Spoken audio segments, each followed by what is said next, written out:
고난을 통해 하나님의 때를 이해하다라는 말씀의 제목으로 하나님 말씀 나누겠습니다. 고난을 통해 하나님의 때를 이해하다.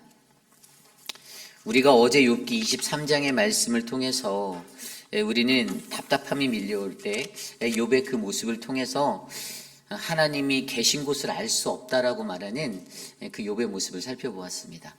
하나님이 안 계신 것 같다라고 느끼는 그 답답함 속에서 그가 분명히 한 가지 알았던 것은 하나님이 내가 찾을 수 없고 하나님을 내가 볼 수는 없는데, 그런데 그의 삶 속에서 그가 확신하는 하나님, 그분은 바로 나의 길을 아시는 하나님, 나를 정금같이 단련하시는 하나님, 그리고 반드시 자신이 작정한 것을 이루시는 하나님이다라고 제가 어제 저녁에 말씀드렸습니다. 어제 이야기 욥기 23장의 이야기가요, 어떤 장소적인 개념으로서의 하나님을 이해하려고 했던 욥의 탄원이다라고 한다면, 오늘 우리가 묵상하는 욥기 24장은요 하나님의 시간이라는 그 하나님의 때에 관한 그 욥의 탄원, 욥의 호소로 우리가 이 말씀을 받을 수가 있습니다. 어제 말씀에서처럼 하나님이 계신 곳을 알 수 없고 찾을 수 없었으나 보이지 않는 그 하나님 속에서도 내가 확신했던 그 하나님에 대해서 이야기한 그 욥이요, 오늘은 바로 하나님의 시간, 그때를 알 수는 없으나 그때에 관하여서 욥이 이 고난 속에서 하나님의 때를 다시금 이해하는 그러한 모습으로 우리에게 보여지고 있습니다. 여러분, 우리가 살아가는 이 세상 속에서 하나님의 때를 아는 것은 굉장히 중요합니다.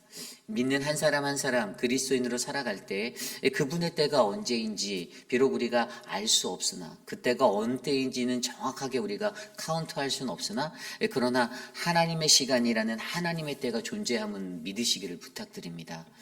그래서 오늘 이 하루를 우리가 물리적인 우리의 인생의 시간을 살아가지만 하나님이 여전히 우리 안에서 그분의 때에 그분의 시간을 우리에게 흘려보내고 있고, 믿는 이로서 우리는 하나님의 때를 기다리며 살아가는 거룩한 인생들이 되기를 소망합니다. 그래서 오늘 고난을 통해 하나님의 때를 이해하고 있는 이 욥의 모습, 고난 속에서 그가 받는 이 고난 속에서 그가 하나님의 때를 어떠한 모습으로 이해하여 자신의 신앙의 삶에 적용하는지 우리가 말씀 속에서 한 두 가지 정도로 함께 살펴보려 합니다. 여전히 욥이 가지고 있는 그 큰 질문이 한 가지 있었습니다. 그것이 바로 오늘 2절에도 나와 있는데요. 오늘 1절 말씀에 어찌하여 전능자는 때를 정해놓지 아니하셨는고 그를 아는 자들이 그의 날을 보지 못하는고. 아멘. 욥이 항변하고 있는 것은요, 여전히요 자신이 하나님의 때를, 하나님께서 그 심판의 시기를 정해놓지 않으신 것 같은 느낌을 받고 있다는 거예요. 다른 말로 풀어 말하면, 왜 하나님은 죄인을 벌하지 않으시지? 이 문제에 관해서 욥은 스스로 궁금해하고 하나님께 호소하듯이 탄원하는 것입니다. 그냥 하나님 앞에 자신이 가지고 있는 궁금증을 이렇게 이야기하며 외치는 거예요. 하나님, 왜 하나님은 불의한 사람들, 그들을 그냥 냅두시는 거죠? 왜 하나님 죄인들을 하나님 벌하지 않으십니까? 라고 그렇게 이야기하고 나아갑니다. 욥이 가지고 있는 이 질문이요, 사실은요 오늘 이 시대를 살아가는 저와 여러분들에게도 동일하게 있을 수 있는 질문입니다. 우리도 세상 속에 살아갈 때 나는 스스로 하나님 앞에 의롭고 정직하게 또 믿음의 가장 좋은 모습으로 이 땅을 살아간다라고 내가 확신하는데, 주변을 둘러보면 예수님을 믿지 아니하는 자들, 하나님을 모르는 사람들, 그리고 악한 것으로 자신의 중심적인 이기적인 마음으로 열심히 살아가는 사람들이 더 잘되고 더 잘나가는 모습들을 들여다볼 때 하나님, 왜 하나님께서는 죄인들은 벌하지 않고 불의한 현실 속에서 저들을 그냥 내버려 두십니까? 라고 이렇게 우리가 질문할 수 있는 것이죠. 그런데 오늘 이러한 질문을 가진 욥이요, 바로 이 고난을 통해서 하나님의 때를 이해하는 가장 첫 번째 원리가 바로 이 고난을 통해 이 세상을 바라보는 그의 지경의 눈을 넓히고 있다는 것입니다. 이것이 오늘 첫 번째예요. 고난을 통해 하나님의 때를 이해한 욥은 이 아픔을 통해, 이 고난의 시간을 통해 세상을 바라보는 이 지경을 넓혔습니다. 좀 전에 읽었던 1절 이후의 말씀에 2절부터요 어떠한 이야기들이 나오냐면요, 이 악인들의 모습, 악인들의 모습들이 어떠한 모습으로 이루어지는지 나옵니다. 오늘 2절과 4절 말씀입니다. 어떤 사람은 땅의 경계표를 옮기며 양떼를 빼앗아 기르며 고아의 나귀를 몰아가며 과부의 소를 볼모잡으며 가난한 자를 길에서 몰아내느니 세상에서 학대받는 자가 다 스스로 숨는구나. 아멘. 뭐라고요? 사람들이라고 표현된 이 악한 자들이요, 그들이 스스로의 욕심으로 바로 자기의 땅의 경계표를 옮긴다. 그리고 남의 양떼들을 빼앗아 간다. 그리고 고아의 나귀들을 몰아가고 과부의 소를 끌어간다라고 그렇게 표현하고 있습니다. 또 가난한 자들을요, 길에서 내쫓는, 그래서 그러한 일들을 자행하는 악한 자들의 모습을 보여주고 있습니다. 여기서 악인의 모습이 그치는 게 아니라 9절에도 이렇게 나와 있습니다. 어떤 사람은 고아를 어머니의 품에서 빼앗으며 가난한 자의 옷을 볼모로 잡으며, 악한 그러한 모습들의 사람들이 세상에서요, 자기 스스로가 강하다라고 느끼는 힘 있는 이 세상 속에서 이 약육강식의 세상이라는 논리를 증명하려는 듯이 그냥 자신의 힘으로 약자들의 것들을 빼앗고 다 자신의 소유로 만드는 이 욕심 가득한 이러한 모습들이 바로 그들이 가지고 있는 죄악된 모습이다라고 설명하고 있습니다. 반면에 이들이 이러한 횡포를 부릴 때 반면에 가난한 자들은 어떻게 됩니까? 좀 전에 읽었던 4절 말씀에서처럼 가난한 자들이 길에서 몰아내게 되면 세상에서 학대받았던 그 자들은 다 스스로 숨게 된다라고, 가난한 자들이 숨을 곳을 찾는다라고 말하고 있습니다. 그리고 6절과 7절과 8절, 10절, 11절, 12절까지 그들이 가난한 자들이 어떠한 모습으로 살고 있는지 나타내주고 있어요. 밭에서 남의 꼴을 베며 악인이 남겨둔 포도를 따고 의복이 없어 벗은 몸으로 밤을 지내며 추워도 덮을 것이며 산중에서 만난 소나기에 젖으며 가릴 것이 없어 바위를 안고 있다. 어떤 사람, 그 다음에 10절입니다. 그들이 옷이 없어 벌거벗고 다니며 곡식 이삭을 나르나 굶주리고 그 사람들의 담 사이에서 기름을 짜며 목말라 하면서 술틀을 밟느니라. 성중에 죽어가는 사람들이 신음하며 상한 자가 부르짖으나 하나님이 그들의 참상을 보지 아니하시느니라. 아멘. 가난한 자들의 이 삶이요, 이 악한 자들의 욕심과 그들의 횡포로 말미암아 정말로 비참하고 먹을 것도 구하기 힘든, 나가서 열심히 먹을 것을 찾지만 그들의 자녀들을 먹이기 위해서 찾지만 그 음식 주는 곳이 없어서 그러한 인생을 사는 그런 허무한 인생, 가난한 자들의 이러한 슬픈 인생들이 그들에게 펼쳐진다라고 욥은 이야기하고 있습니다. 여러분, 1절부터 12절까지의 말씀을요, 잘 생각해 보면 아까 제가 말씀드린 고난을 통해서 욥은요, 처음에는 자기 자신만 알던 사람이었어요. 자기가 부유했을 때 내 삶이 뭐 걱정도 없고 그냥 평안하고 내가 갖고 있는 물질도 충만하고 내 자녀들도 다 건강한 것 같고 자기에게도 건강이 있는 것 같은 그 부유함 가운데 나 중심의 것들로 그냥 내 인생을 살던 사람인데, 그 주변에 가난하고 연약했던 자들이 고난이 닥쳐오니까 그들이 눈에 들어오기 시작하는 거예요. 오늘 나온 이 말씀 속에서 가난한 자들을 향하여서 그 바라보는 그들의 모습들을 욥이 이렇게 설명하며 풀어놓는데, 이게 바로 욥의 눈에 비춰지는 포악자들 때문에 밀려나게 된 아웃사이더, 가난한 사람들, 억눌린 자들, 그들의 삶의 모습들이, 그들의 형편이 그의 마음에 전달되어서 이제는 자신의 마음에 다가오게 되고, 내가 고난받는 이 처지가 되니까, 내가 그들과 동일한 처지에 이제 서게 되니까 그들의 삶의 모습들이 내 마음에 담겨지고 내 눈에 들어와 이제 내 마음속에서 이게 현실 가운데 내가 느껴지는, 내가 공감할 수 있는 그러한 삶의 자리로 열리게 되었다라는 것입니다. 그렇습니다. 고난이라는 것을 통해서요, 여러분, 아픔이라는 것을 통해서요, 우리는요, 고난의 자리에 놓여진 자들의 상태와 그들의 삶을 들여다볼 수 있는 그러한 지경의 마음들을 가지셔야만 합니다. 고난당하지 아니한 자가요, 고난을 이해하는 것은 정말 어렵습니다. 아파보지 않은 사람이 그 아픈 자의 질병을, 그 고난을 이해하기는 정말 어렵습니다. 암을 가져보지 않은 사람이 암 환자의 마음이 될 수 없잖아요. 제가 전에도 말씀드려본 적이 있는데, 어렸을 때 그 학교에서 그 저희 국민학교 다닐 때 뭐 심장병 어린이 돕기 막 이런 걸 하잖아요. 근데 사실 저는 그게 해마다 그렇게 겨울만 되면 하는 시즌적인 것으로 이해했지, 정말로 그들이 얼마나 아픈 현실 속에서 고통받고 있는지를 솔직히 저는 이해 못하였습니다. 지금도 당연히 제가 심장병이라는 것을 알아보지 않았기 때문에 그들의 마음을 100%다 이해한다라고 말할 수는 없지만, 우리가 그 고난의 현장에서 내가 직접 그 고난들을 당해보지 않는 이상은 고난당한 그 처지에 놓여있는 가난하고 연약한 억눌린 수많은 자들의 그 아픔들을 우리가 이해하는 것이 쉽지 않다는 것이죠. 그러나 분명 오늘 말씀을 통해서 우리에게 주는 것은요, 뭐라고요? 이 욥의 눈이 열리는 것, 점점 더 깊어지는 그의 삶의 자리가, 그의 영성이 이렇게 더 늘어나는 것, 이것은 바로 힘들고 어려운 그 삶의 자리에 처해진 욥 자신의 현실 가운데 그가 받았던 그 고난을 통해서 자기가 힘들어 보니, 자기 스스로가 어려워 보니 이제는 어려운 자들의 상태가, 그들의 마음이 자신의 눈에 들어온다라는 것들을 그가 깨닫게 되었다라는 것입니다. 그러므로 여러분, 저와 여러분 우리의 삶 속에서도요, 이 고난을 통해 이 하나님의 때를 이해하는 것, 가장 먼저 고난을 통해 세상을 바라보는 그 넓은 지경의 마음과 눈이 열리기를 간절히 소망합니다. 여러분들과 우리 안에서 같이 공동체 생활하는 모든 사람들 속에서 남이 당해본 그 처지에 놓이지 않는 채로 섣불리 말씀하지 마시고, 또 그들의 것들을 함부로 판단해서 이렇게 해야 된다라고 지도하려고 하는 그러한 가르침의 은사를 발휘하시지도 마시고, 고난당한 자, 아픔에 있는 자, 그들의 상태를 영적으로 바르게 깨달아 그 고난의 삶을 위로하고 함께 격려하고 함께 동행하는 믿음의 삶이 되시기를 간절히 소망합니다. 이것이 오늘 말씀의 첫 번째, 고난을 통해 하나님의 때를 이해하다, 바로 고난을 통해 세상을 바라보는 그 지경의 눈을 넓히다입니다.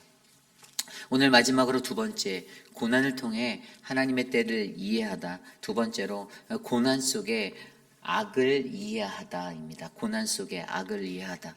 오늘 말씀 13절로부터요 마지막 25절까지의 말씀은요, 이 악의 모습들에 대해서 이야기합니다. 특별히 13절에서 17절에 보면요, 악의 모습들을 이렇게 묘사하고 있어요.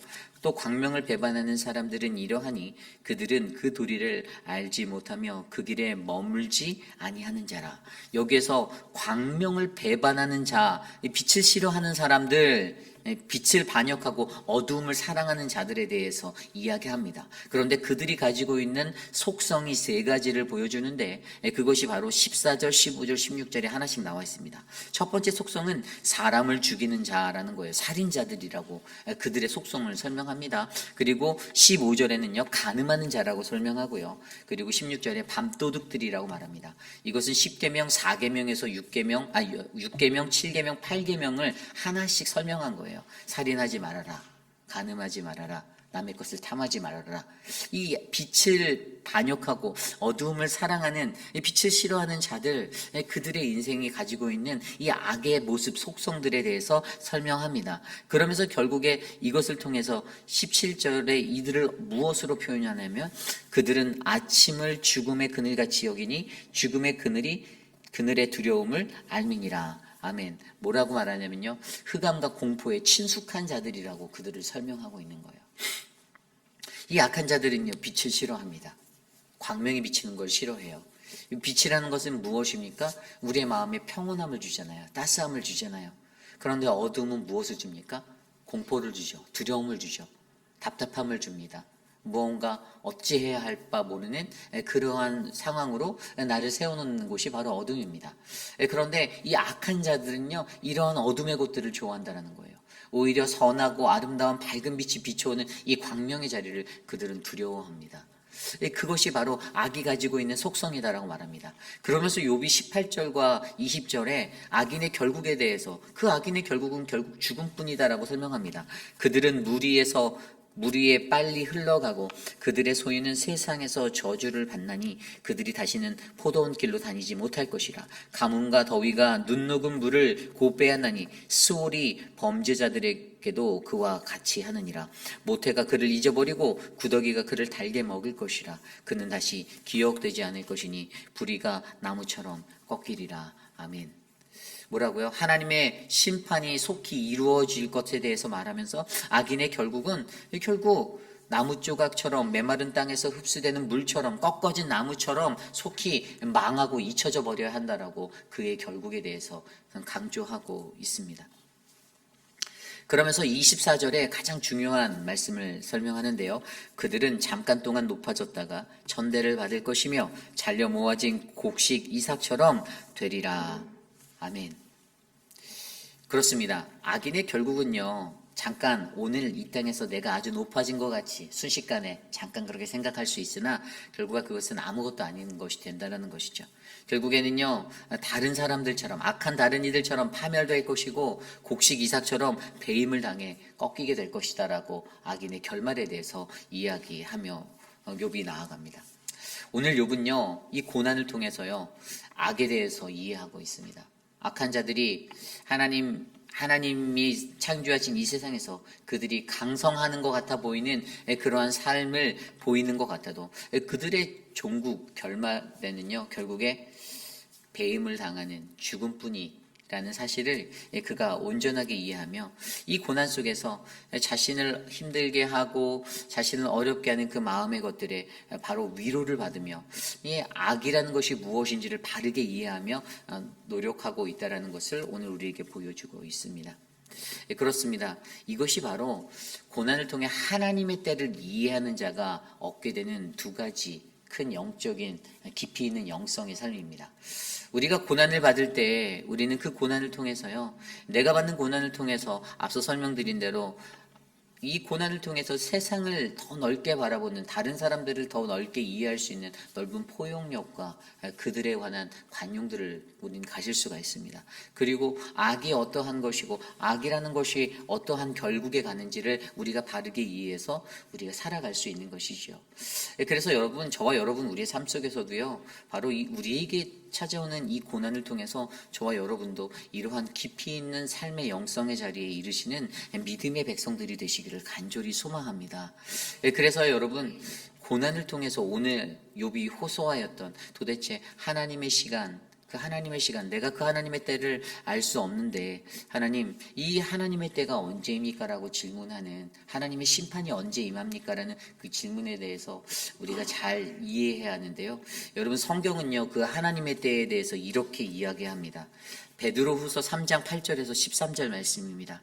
사랑하는 자들아, 주께는 하루가 1000년 같고 1000년이 하루 같다는 이 한 가지를 잊지 말라. 주의 약속은 어떤 이들이 더디다고 생각하는 것 같이 더딘 것이 아니라 오직 주께서 너희를 대하여 오래 참으사 아무도 멸망하지 아니하고 다 회개하기에 이르기를 원하시느니라. 아멘. 여러분, 뭐라고요? 하나님께는요, 우리의 시간은 아주 작은 점과 같은 거예요.